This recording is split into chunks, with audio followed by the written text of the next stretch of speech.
There was an article, guys, it was written in The Guardian. It says, those who hate AI are insecure inside Hollywood's battle over artificial intelligence. And they're kind of right. They're right in the sense that, like you said earlier, it's a corporate product now. When you're making a movie like The Little Mermaid, that movie could have been written by ChatGPT. Very easy. Well, every Marvel movie could be, like, I was actually surprised that AI hasn't been used before, because I could have sworn all those Marvel movies were written by AI. They might as well be. Oh, also to the chat, definitely Josie Gang all the way. You know, Letty was talking crap about the top J. So, you know, none of that bull spit. You know what I mean? You like Fish Tank? Yeah, of course. We talked about that on the show before. But anyway, you were going to be on Fish Tank, weren't you? Well, I showed up. I was hanging out. With Jet, and he was like, "Oh, you should come on Fish Tank tomorrow." And I was like, "I'm only going to be in Rhode Island for another like 10 hours." But then they got swatted, and it ended up not happening. Yeah, I mean, you know, it's Jet's thing. I think he's done. Like he wasn't sleeping at all. So I know that he's definitely excited for it to be over, just so he can get like a good night's rest. But they're all good people up there, you know. I like they're all great people. So that's, you know, the future of entertainment. Unironically, like independent creators making like actual original ideas. And the reason that AI is a threat to mainstream entertainment right now is because they've already been putting out drivel that's below what AI would be capable of making. Or at the very least, it would come off just as soulless. Yeah. In a lot of ways. Yeah, but I mean, the other problem with AI, and this is where I see it definitely from the writer's perspective, is that we call it AI. It's not really predictive AI. It's a language learning model, exactly. And it's based off of stuff that's already written. So how is that going? So you know that there's going to be a lot of copyright lawsuits going forward about, you know, stuff that's written by AI, because people claim that it was, you know, that it was sourcing things from copywritten material. Now, you know, these studios could easily just have any kind of engineer program like a language learning model like GPT-4 to only go based off of, say, you want to make Fast 11 and you want to write that with an AI. You can put in the scripts from the other Fast movies. But, you know, I did this experiment on my channel recently where I had the video. Actually, BG Cumby was in that video. Let's go. Because it opened up with him on a date with Replica. And it was about the movie Her, and I fed. Okay. So I had one of the engineers. I saw this. Yeah, so I had one of the engineers at Fudo basically train GPT-4 on all of my video scripts. And it came out, we actually had to get through a lot because most of them were terrible. So I ended up picking the least terrible one. And then I also had my voice in 11 Labs, which will clone your voice. So I fed it like all my YouTube videos so they could kind of get the enunciations right. And, you know, people still were able to pick up. Some people were able to pick up it was an AI voice, but they didn't know that I didn't write it. And some people were able to pick up that it was written by an AI, but the voice fooled them. And some people picked up on both accounts. But the thing about AI and the thing about writing is that when you're writing something, especially like if you're passionate about it, right, there's going to be that kind of divine spark in there that's going to transcend what any kind of language learning model can do. But, you know, for Marvel films, like... Marvel films don't ever sound like they have any rewrites to me. Oh, they have a lot of rewrites. I know they do. I was just reading an article earlier where Elizabeth Olsen basically said, she goes, I gave up like reading the scripts because I would get constant rewrites. But the dialogue is so generic that it doesn't sound like I'm hearing any type of, like, it might be a story rewrite, but the dialogue doesn't seem like it gets many once-overs to spruce up the language. But it does. It's just bad. Yeah, no, I mean, there's a lot of cooks in the kitchen when it comes to those movies. And and I joke that it's like it could be written by AI, but it's just that they're written so blandly that it might as well be. We're already writing by committee in these rooms anyways, because there's so many voices being heard. It might as well be an amalgam of a bunch of things being said on the internet. Yeah, AI is just a committee writer's room, but it's a committee of like thousands of different inputs. And it's really funny too, because when I was reviewing The Mother recently, that awful Netflix movie, the first thing I thought of was like, look, if they had just done one rewrite, like this was a bad movie, like a movie I hated so much that I had to review it right away. Like, the only thing they needed to take it from obscenely awful to like I would have not thrown up, but I would have probably just gone to bed was just a couple of rewrites on the dialogue. Like, that's all they had to do, but they didn't do it. Well, you know. Or if they did, it was so bad to start, they barely made it back to horrible. Well, what happens, because I've been in this position, working as a script doctor, and I had some scripts that I got noticed, right, by studios. And, like, I won't name the studio, but a big studio, like, picked up the script that I edited. And how it was is that it goes to, like, a junior development exec or, like, an intern. And then the intern would give us notes and say, hey, I really like the script, but the guy above me that's going to have to read this next, he's going to want you to change this, this, and this. So then he goes, if you want this to go forward, you have to change these things, right? So then you change those things. And then the guy above him, a junior development exec or whatever, says, hey, I really like this, but the guy or the woman or whatever above me is going to want you to change this, this, and this. And it goes up the ladder, and by the time it gets to the higher ups to decide whether or not they want to option the script or they want to buy it, they want to make it into a TV pilot or whatever, it's so far distant and it's so neutered from what the original script was that you almost like don't like it anymore and you don't want anything to do with it. Yeah. And that's why, like, maybe it's because the bigger directors, the bigger writers in Hollywood, less hands touch their work from the point of script development to or they find production. very good ways to get around it. Like one of my favorite stories is Bong Joon-ho with Snowpiercer, and you know Harvey Weinstein was the producer of that, and they called him Harvey Scissorhands because he notoriously really cut up the films and would. His hands were always going places they weren't supposed to go. Well, that's a different topic. But he wanted to cut out this one scene that involved a fish. He thought it was like nonsensical to the film. And Bong Joon-ho said, well, see, I want this fish in here because my father was a fisherman and this is like an homage to my father. And Harvey was like, okay, we'll keep it in. And then Bong Joon-ho in an interview said, oh yeah, no, that was a lie. I love it. I love it. Look, for a lot of it, for the AI stuff, it says the people who hate it or are fearful or are insecure about their own talent, said Robert Legato, an Academy Award-winning visual effects expert who has worked on films like Titanic, The Jungle Book, and The Lion King. Yeah, well, which Lion King? Which Jungle Book? I ask you. And they said it's a feeling amplifier. If you feel confident, you'll excel. If you feel inferior, you'll fail. Well, yeah, like I think a lot of people, like right now, it's really funny, like seeing the conformity within the industry. Like every director, every studio exec, they all have to say blanket, yes, I support the writer's strike. Yes, I support this. Well, except for you know, they're getting on to Michael Mann because he broke the picket line to edit yet another Michael Mann masterpiece. I love Michael Mann.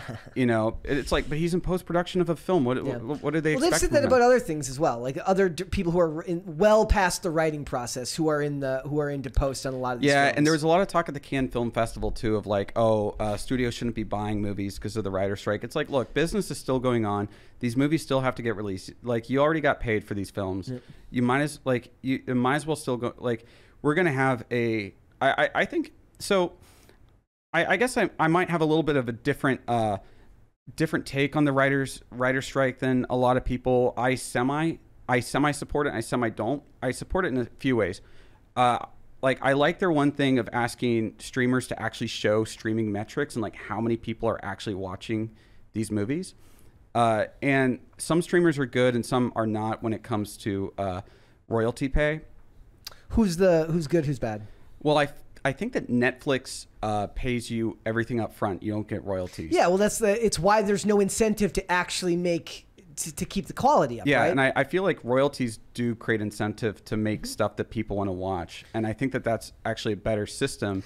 Netflix is also notorious for canceling stuff. If it goes more than a couple of seasons, they just they cancel basically everything after three seasons. Yeah, it's always 3. So, but the other thing that I like about the writer's strike, other than the fact that we're going to get a lot more reality TV, because that's what happened with the last one. Hey, Donald Trump, the 2007 writer's strike is what created the cult of Donald Trump. I read it in a Variety article. They said it must be true. It must be true. But you know, famously, you know who was against the 2007-2008 writer strike was like Aaron Sorkin. Do you say why?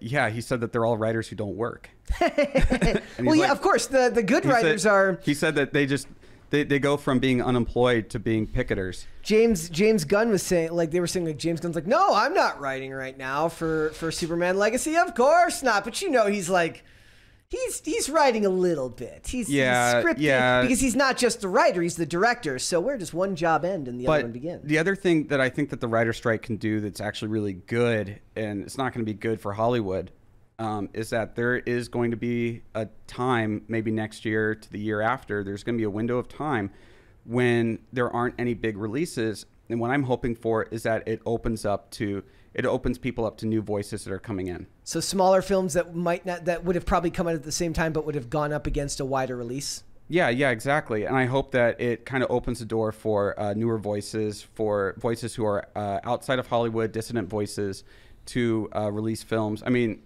like, that's why I just like dropped everything. I dropped my YouTube and, for a couple months to write this screenplay to try to get it made maybe later this year.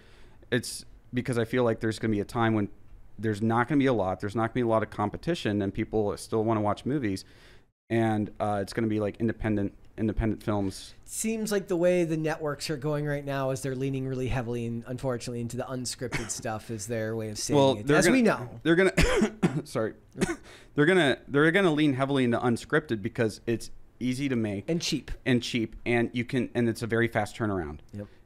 And so, like, in the meantime, they can make a bunch of these and they can kind of fill the gaps when they're not coming out with movies. And wait, didn't they cancel that Jersey Shore reunion? Maybe we'll get that finally. Yeah. Guidos. Guidos are going to make a cultural comeback. We need a comeback here. Oh, shout out to O-Ching in the chat. One of my good friends in the chat, O-Ching. Shout out. So Ice Cube has slammed artificial intelligence as demonic and evil, and people were pointing out, they're like, look, you made your career off sampling music, and he's like, it's not the same thing. He said samples are approved or denied by song owners, totally different than taking a dead artist and making a new song they never approved and saying things they may not agree with. That's evil and demonic to me. And I think the same thing about deep fakes of a dead actor or actress who didn't necessarily consent or understand that was in their contract. Look, I've said this for years, right? And this has been my like futurist cyberpunk dystopian prediction for years, is that there's going to be a point, right, when the deep fakes get really good, and then actors will have contracts for both appearing in a film and just having a film use like a deep fake of them. And it's like, oh, you just want me as a cameo? I can't make it out, but you can have my price for deep faking me into it. One of a YouTuber that I really like was talking about. He goes, what Hollywood will become. I mean, he's not a Hollywood guy, but he's like, it'll be interesting. Like, it's going to become 3 Hollywoods. You're going to have regular Hollywood. You're going to have like roller coaster AI Hollywood, meaning like, like one day, like your family can write their own Die Hard 7 with Bruce Willis in it and whoever you want in there, and they'll just be able to do that at home. And the other one is what you're talking about, which is like actors that will just want to license out their likeness for projects will be able to do that. Yeah, and another thing that I wanted to bring up about AI, but my mind is blank. Mine does that from time to time. Mine does that on a regular basis. That's okay.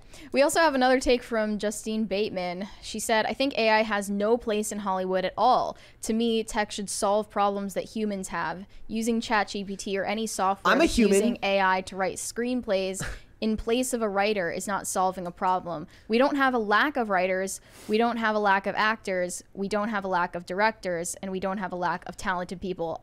I disagree with that. That is a fundamentally dishonest take. She knows that nobody thinks that it's because there aren't enough writers. I mean, even if we don't have a lack of talented people, the talented people aren't. Actually, no, I think I disagree with her there. Like what I think it is like the same talented writers that worked. They talk about how I talk a lot about how writing on television especially has gone downhill.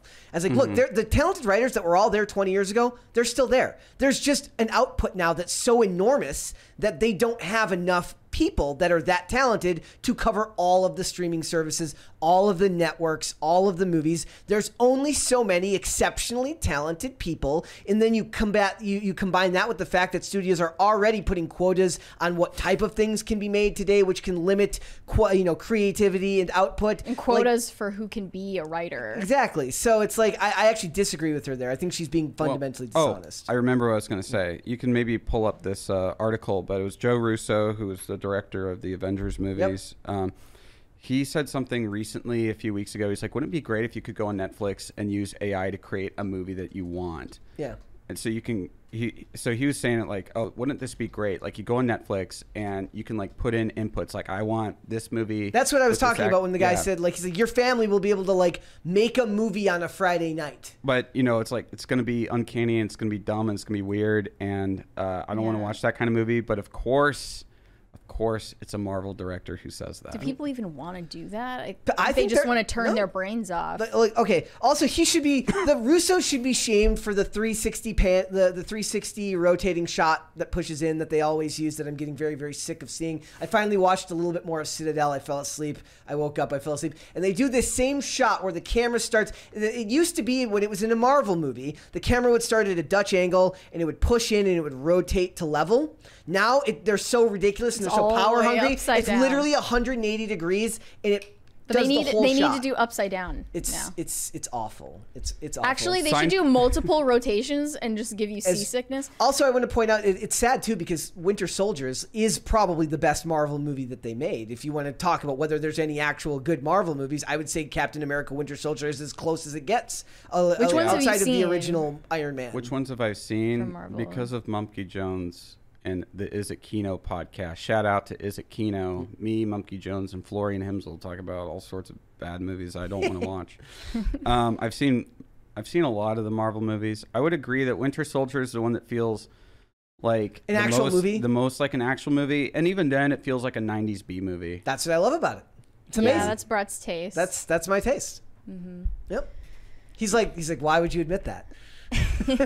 I like a lot of '90s B movies. I love that movie. I think the first Iron Man is fine. It's also like the first two Iron Man movies. I didn't like Iron Man 2. A lot of people don't like it. But the first Iron Man was fine because, for one, it was shot on film, so it actually looks better. Was that the Shane Black one? Or was that the Jon Favreau one? Jon Favreau. Okay. Which one did Shane Black do? 3? 3. 3. Yeah. It's so weird to think of him as a... I rewatched The Last Boy Scout very recently. Actually, Al Anonymous, I was making that joke that in Guardians 3 I was making that joke with my friends saying Guardians 3 the flashbacks should have just been like Sallow with Rocket and all the other weird mutant creatures. But yeah, no, Iron Man like actually was structured as like a real movie. The tropes had not been developed yet. Yeah, and they hadn't developed. And also, what happened with Marvel is that they went to shooting digitally and having everything look gray. And then James Gunn was like, "I'm going to put color in Guardians of the Galaxy," and they're like, "Oh, we have to make it all like 80s B movie color popping sort of things," but it's so kind of gauche and like not good looking at the same time. There's like this visual conformity across all the Marvel movies that the visual conformity is the thing that really just turned me off of them pretty early on. Like from the early films or as they went on? No, the visual conformity is there pretty early on. And it makes sense because it's like, I get the point of it because it's supposed to be a way for you to follow through so the worlds feel as if they connect from film to film to film. Yeah. I understand the nature of it, but it's still not. I mean, that's what I liked about Winter Soldier, right? Is that it has that feeling, but at least the storytelling felt like it pulled you out of the conformity from time to time. But, what Marvel basically is a TV show that people go to the theaters to see. Yeah. It's just a TV show, but the writing is like, is the writing as good as The Sopranos? Is the writing as good as Decalogue? Is the writing as good as any of these other TV shows? No. You mentioned Michael Mann earlier. Are there any Michael Mann movies you like? Plenty.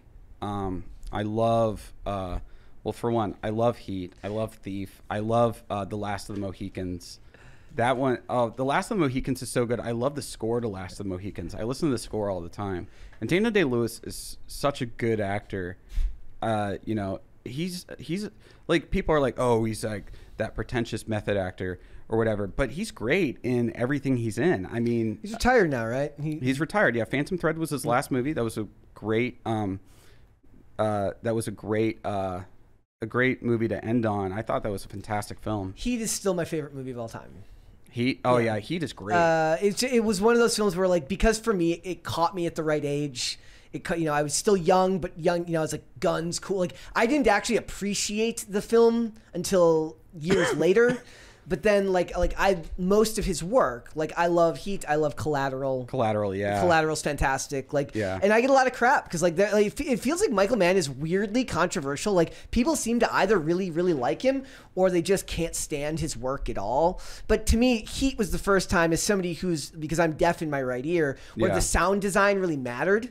In Heat, especially during the bank heist scene, where the gunshots, you just don't hear the sound design on gunshots and squibs the way that they were doing it in that movie. Yeah, he has great sound design. He also has a great attention to detail when it comes to guns in movies. Yes. Where they, like, if they have a 6-shooter, they're only shooting 6 shots before they have to reload. And the funny thing is, it's such a small detail, but I still believe that and the budget on the first John Wick are actually what ended up making it iconic, because they talk about how, like, look, in that first John Wick, after decades of Bourne movies, after a decade of Bourne movies with constant cuts in the older Liam Neeson gotten taken, they have to cut around the fact that he's just old and dragging his ass from shot to shot. But you know why the Bourne movies work better than Taken is that all the big stunts, all the big action stunts are shown in master shots. Yeah.